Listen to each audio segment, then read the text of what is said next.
ito gawin ko. Naka-ready na yung oven niya. Kaya i-oven ko na siya.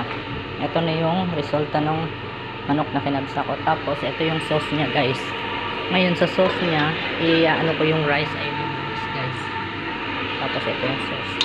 Okay? Ano na ako para naka-ready na lahat. Ngayon, ilalagay ko na yung chicken sa oven. Ayan, guys.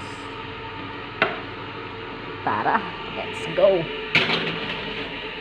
Ayan na, guys. Naka-oven na siya, guys. Kaya, anuhin ko na lang siya na mag-brown siya.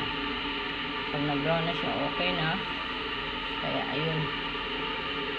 Ngayon, ang gagawin ko, tara, guys, ayan. Yung chicken. Tapos ngayon, ito na naman ang gagawin ko, guys. Ngayon, minsan kasi yung mga bata o yung amo ko, hindi siya sa mga todo sa sangkap. Lalo na yung pangalawa namin alaga, masilan yun sa mga kaya gagawin ko, pwede ko siyang salain to. Sasalain ko para matanggal tong na to. Yung niya, sauce niya. Tara.